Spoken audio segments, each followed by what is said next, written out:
Ahojte, toto je test video mikrofónu Rode Ricote, ktorý som práve rozbalil a namontoval na svoju GH4.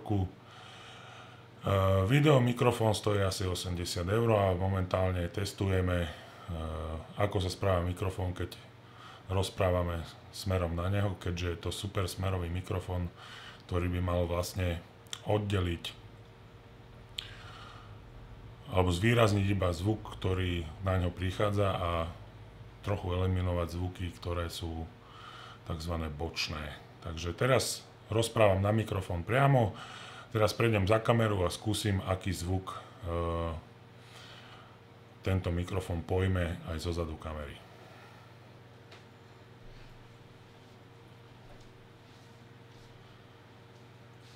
Takže momentálne rozprávam rovnakou intenzitou, som asi rovnako vzdialený od mikrofónu, respektíve od kamery a uvidíme, ako tento zvuk sa prenesie. Zároveň si asi porovnáme, ako sa bude voči tomuto mikrofónu správať mikrofón, ktorý je priamo v kamere.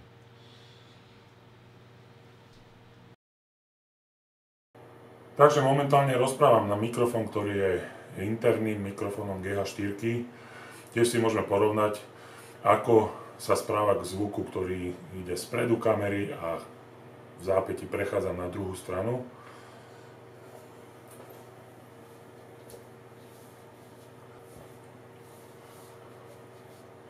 Takže toto je test na zvuk, ktorý smeruje zo zadu kamery na interný mikrofón v GH4. A týmto pádom si ho môžeme porovnať s výsledkom, ktorý nám dal mikrofón Rode.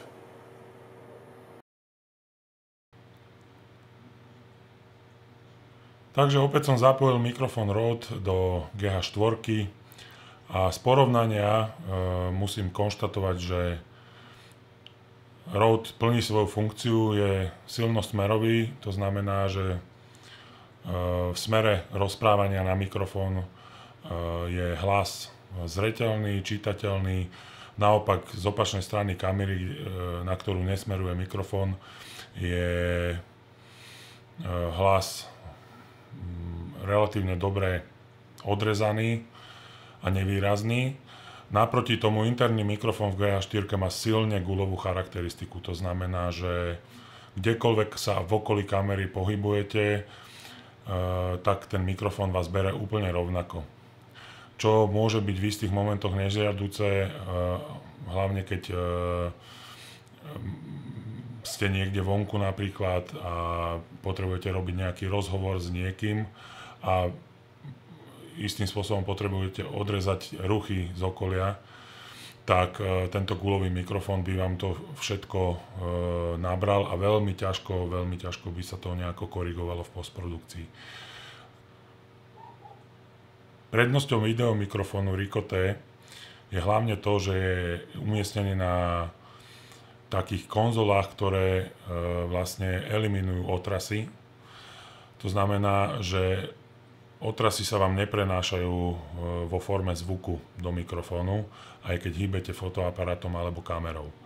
Druhá vec, ktorú možno využijete, možno nie, ale je veľmi v istých momentoch užitočná, je to, že mikrofón má low pass filter od 80 Hz dole, to znamená, že ak má niekto hrubší hlas, napríklad ako ja, tak mu proste toto pásmo odrežete a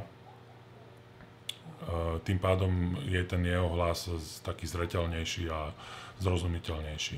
Ja momentálne ten low pass filter odrezaný nemám a je citeľne počuť, že na tých basoch ten môj hlas trošku viac duní alebo viac je taký zvýraznený na basoch.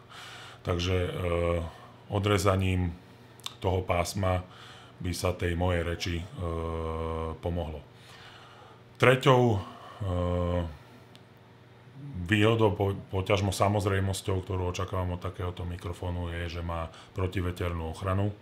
Tým pádom vlastne eliminujete ruchy, ktoré sú spôsobené vetrom. Tieto ruchy veľa ľudí pozná z interných mikrofónov, že sú veľmi silné a niekedy vôbec sa nedajú odstrániť ani v postprodukcii. Malú nevýhodu alebo nedostatok tohto mikrofónu vidím v tom, že je napájaný 9V baterkou, čo jemne zvyšuje hmotnosť tohto mikrofónu. Samotný mikrofón je tiež trošku viac robustný ako iné videomikrofóny od firmy Rode, ale zase na druhú stranu tie sa pohybujú trošku v inej cenovej kategórii.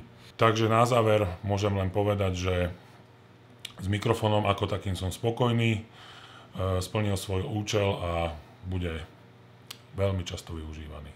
Ahojte.